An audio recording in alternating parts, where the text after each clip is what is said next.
एक बार फिर आपका स्वागत है हमारे इस ऑनलाइन प्लेटफॉर्म पे। और जैसा कि आप सब जानते हैं 14 सितंबर को भारतवर्ष में हिंदी दिवस मनाया जाता है।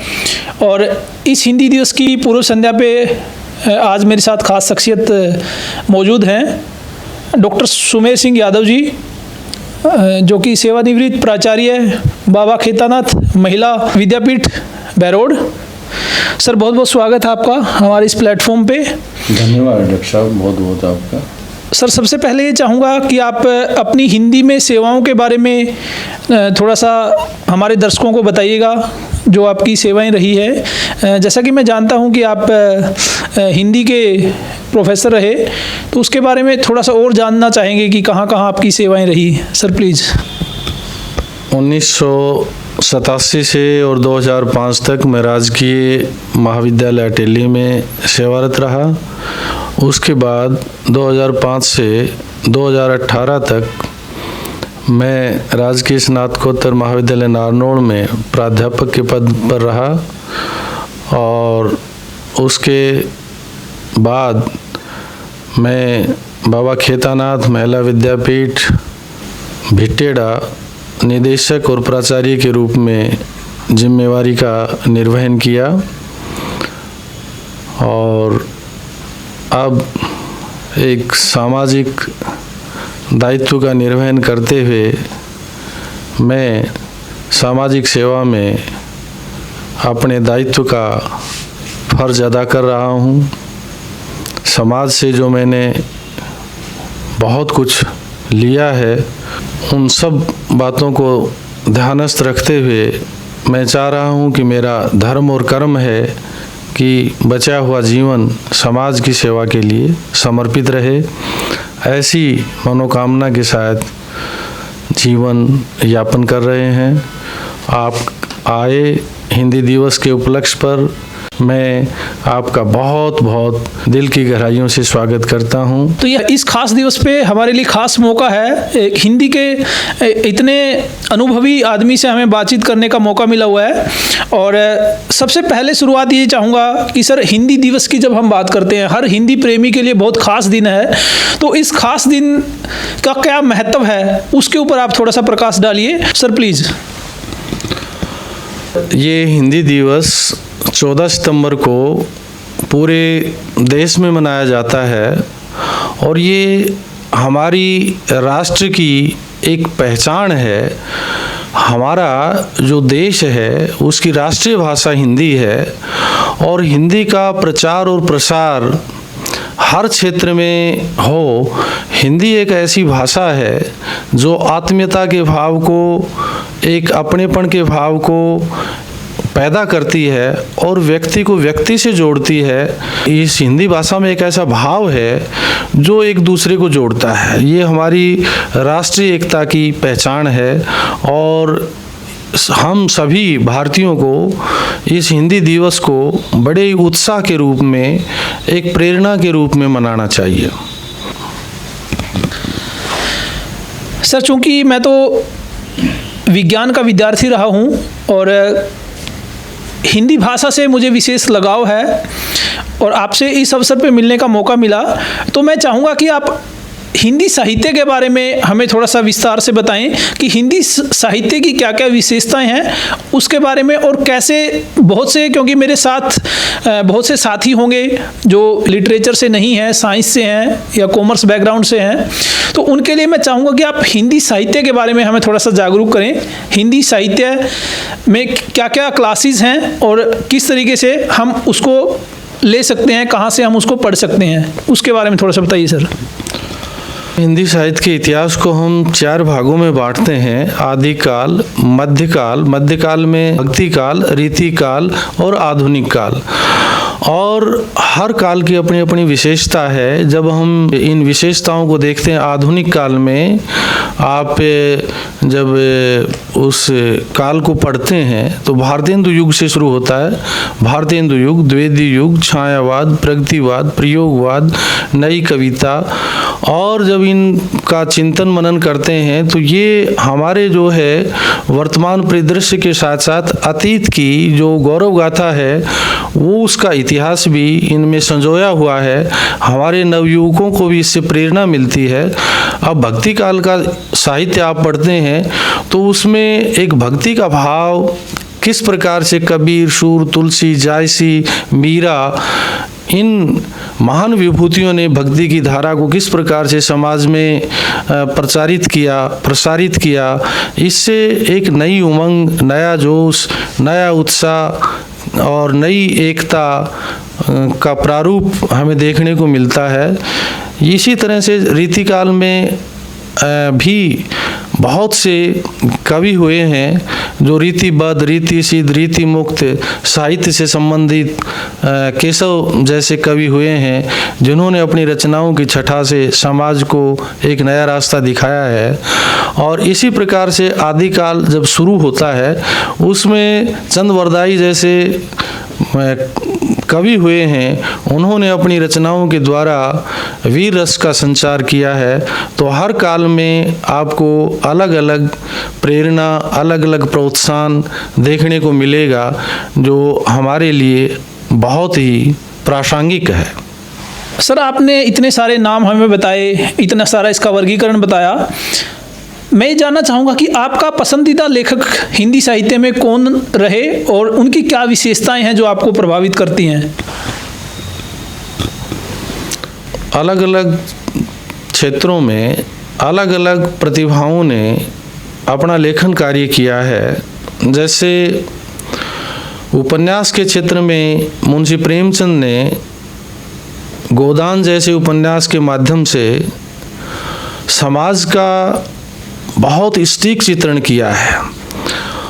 और जितनी बार हम पढ़ते हैं उतनी ही बार हम सत्य की गहराई में उतरते हैं और किस प्रकार से समाज में कुरीतियाँ फैली हुई हैं, किस प्रकार से वर्ग भेद की समस्या है, किस प्रकार से जातीयता की समस्या है, इन सभी समस्याओं के बारे में और हम इनको कैसे दूर कर सकते हैं।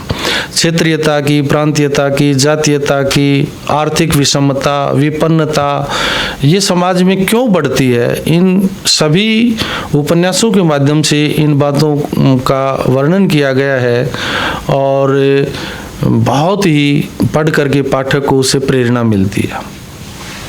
सर, इसी कड़ी में मैं जानना चाहूँगा कि जैसे मैं साइंस का स्टूडेंट हूँ तो हम लोग कविता से ज़्यादा प्रभावित होते हैं, तो कवि जिनको हमें पढ़ना चाहिए या जिसने आपको बहुत ज़्यादा प्रभावित किया उनके बारे में थोड़ा सा जानना चाहूँगा। दिनकर बहुत अच्छे कवि हुए हैं, सूर्यकांत त्रिपाठी निराला भी बहुत अच्छे कवि हुए हैं। उन्होंने भी कविताओं के माध्यम से अब अलग अलग युग में अलग अलग कवि हुए हैं। आधुनिक युग में भी हर कवि का अपना अपना महत्व है। भक्ति काल में जैसे कबीर, शूर, तुलसी, जायसी, इन्होंने अपनी कविताओं के माध्यम से बहुत समाज को दिया है और आज भी हमारे लिए प्रेरणा स्रोत हैं। और हर युग में बहुत ही अच्छे कवि हुए हैं जिनकी कविताओं से हमें प्रेरणा मिलती है। सर, अगर मैं एक नाम आपको चूज करने के लिए कहूँ तो आप जिसने आपको सबसे ज़्यादा प्रभावित किया है तो आप किस कवि को कहेंगे? सूर्यकांत त्रिपाठी निराला बहुत जीवन की गहराई में उन्होंने अपने अनुभवों को कविताओं के माध्यम से संजोया है। वो बहुत ही अच्छे प्रेरक कवि रहे हैं। सर, मैं जानना चाहूँगा कि आपका हिंदी से लगाव कैसे शुरू हुआ, क्योंकि जब हम किसी भी फील्ड की बात करते हैं तो एक ऐसा मोड़ आता है लाइफ का जहाँ से आपका झुकाव शुरू होता है। तो हिंदी के प्रति आपका झुकाव कहाँ से शुरू हुआ उसके बारे में जानना चाहूँगा सर। ये हमारी मातृभाषा है और जन्म से ही हम हिंदी बोलते हैं, हिंदी परिवेश में हम रहे हैं और हिंदी के प्रति जो हमारी जो सीखने की, बोलने की कार्यशैली रही है। और सबसे बड़ी बात यह है कि हिंदी एक ऐसी भावधारा है, एक ऐसी विचारधारा है जो एक व्यापक संदर्भ में अगर हम देखें, गहराई से हम सोचें तो हिंदी वास्तव में एक व्यक्ति को नई सोच और नई दिशा देती है। स्वाभाविक तौर से जो एक संवेदना, जो संवाद, भाव, विचारधारा जो हिंदी में है वो अपने आप में एक अनूठी है, तो लगाव होना स्वाभाविक है। सर, जितना मैंने अनुभव किया है, जितना मैंने ऑब्जर्व किया है, उसमें मैंने ये देखा है कि जो हिंदी लिटरेचर के लोग होते हैं, चाहे मैंने स्कूल लेवल पे देखा या कॉलेज लेवल पे भी देखा, वो बड़े डिसिप्लिन और बड़े हम्बल होते हैं। तो ये मेरी एक क्यूरियोसिटी है कि वो हम्बलनेस, वो चीज़ कहाँ से आती है, या आप उसको किस तरीके से देखते हैं सर? जो साहित्य का जो प्रेमी होता है उसमें संवेदनाएं स्वाभाविक है, और जिस व्यक्ति में संवेदना होती है वो व्यक्ति स्वाभाविक तौर पर ही विनम्र होता है, और विनम्रता ये व्यक्ति में बहुत बड़ा गुण है और हर व्यक्ति को विनम्र होना चाहिए। मैं तो इस हिंदी दिवस पर चैनल के माध्यम से निवेदन करता हूँ कि व्यक्ति में विनम्रता और करुणा भाव है तो स्वाभाविक तौर पर ये ऐसे गुण हैं जो व्यक्ति के लिए बहुत और जीवन के लिए बहुत आवश्यक है। सर, इस खास दिन पे आपसे एक चीज़ ये जानना चाहूँगा कि हिंदी के वर्तमान जो स्थिति है उसको आप कैसे देखते हैं, क्योंकि हर चीज़ में एक इम्प्रूवमेंट का और उसको हम कहें ऊपर उठने का हमेशा एक संभावना रहती है। तो हिंदी के संदर्भ में अगर मैं बात करूँ तो आप उसको कैसे देखते हैं? बड़े खेद के साथ मैं ये कहना चाहूँगा कि इस अंधी दौड़ में, भौतिकतावादी परिवेश में जो स्थान हिंदी को मिलना चाहिए, जो दर्जा हिंदी को मिलना चाहिए, सरकार प्रयासरत है, इसके लिए प्रयास भी किए जा रहे हैं, लेकिन जनमानस हिंदी की बनिस्पत अंग्रेजी की तरफ ज़्यादा झुकाव हो रहा है। जो व्यक्ति हिंदी के प्रति भावना नहीं रखता, अब आज के विद्यार्थियों को अगर हम हिंदी में अंकों के संदर्भ में चर्चा परिचर्चा करते हैं तो वो अनभिज्ञता सी जाहिर करते हैं, और इससे यही परिलक्षित होता है कि हिंदी के प्रति लगाव, रुझान कम हो रहा है। तो मैं इस चैनल के माध्यम से यही निवेदन करना चाहूँगा कि हम हिंदी को ज़्यादा से ज़्यादा बढ़ावा दें, और जितनी मातृभाषा से लगाव होगा व्यक्ति के व्यक्तित्व में उतना ही अधिक निखार आएगा। हिंदी पढ़ें और हिंदी से हम लगाव करें, हिंदी बोलें और हमारी मातृभाषा के प्रति हम पूर्ण रूप से समर्पित हों, ऐसी मैं मनोकामना करता हूँ। सर, आपने जैसे विद्यार्थियों से अपील की कि हिंदी को ज़्यादा से ज़्यादा हम उपयोग में लाएं, लेकिन विद्यार्थियों का जो एक मेन चिंता का विषय रहता है एक कैरियर को लेकर के, अपने जीवन यापन को लेकर के, तो हिंदी में जैसे पुराने टाइम में जो एक इमेज थी, जो हिंदी के कवियों की जो स्थिति अगर हम लिटरेचर में देखते हैं, हालांकि वर्तमान में अगर हम देखते हैं तो हिंदी के बहुत फेमस कवि और जो एक उनका लाइफस्टाइल अगर हम देखें तो बड़ा अच्छा लगता है कि आप इस फील्ड में भी एक अच्छा लाइफस्टाइल जी सकते हैं। चाहे मैं डॉक्टर कुमार विश्वास जी की बात करूँ, मनोज मुंतशिर जी की बात करूँ, तो उन विद्यार्थियों को आप क्या संदेश देना चाहेंगे कि कैरियर के पॉइंट ऑफ व्यू से अगर हम देखें तो हिंदी को आप कैसे देखते हैं?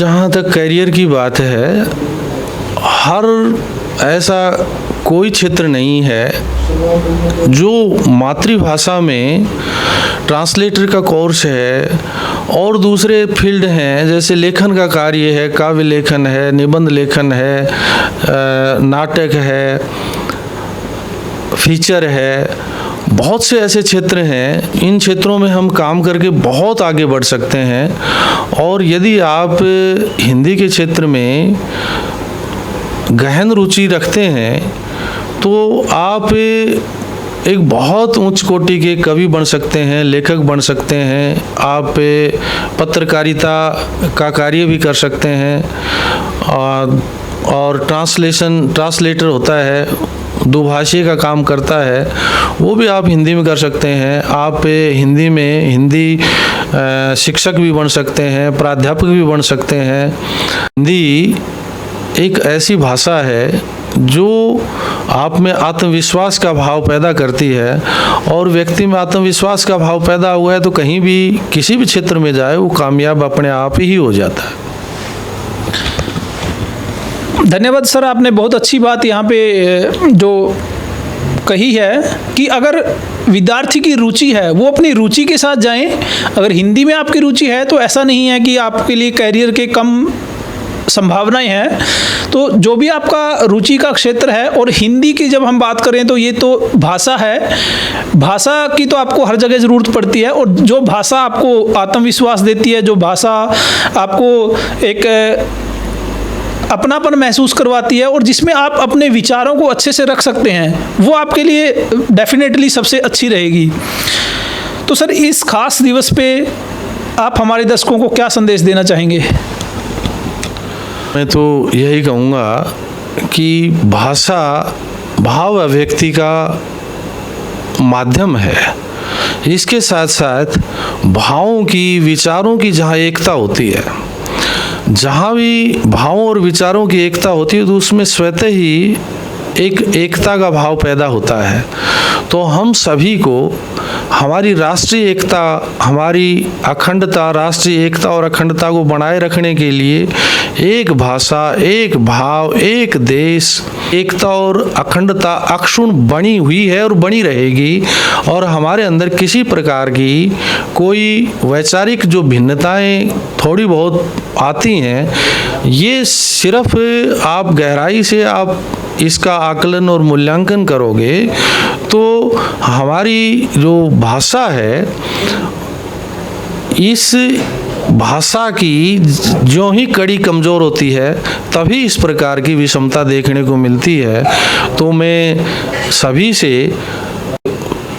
अनुरोध करना चाहूँगा कि हिंदी को हम अधिक से अधिक प्रयोग में लाएं, अधिक से अधिक इसको आगे बढ़ाएं।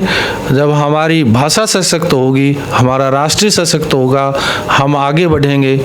और इन्हीं शब्दों के साथ आपका मैं दिल की गहराइयों से बहुत बहुत धन्यवाद करता हूं कि आप विज्ञान के प्राध्यापक होने के नाते आपका साहित्य से इतना गहरा लगाव और जुड़ाव है, ये अपने आप में एक अनूठा है। इसके लिए पुनः मैं आपको दिल की गहराइयों से बहुत बहुत धन्यवाद देता हूँ। सर, इस खास दिवस पे हमसे बातचीत करने के लिए और अपने अनुभव साझा करने के लिए पुनः आपका बहुत बहुत धन्यवाद।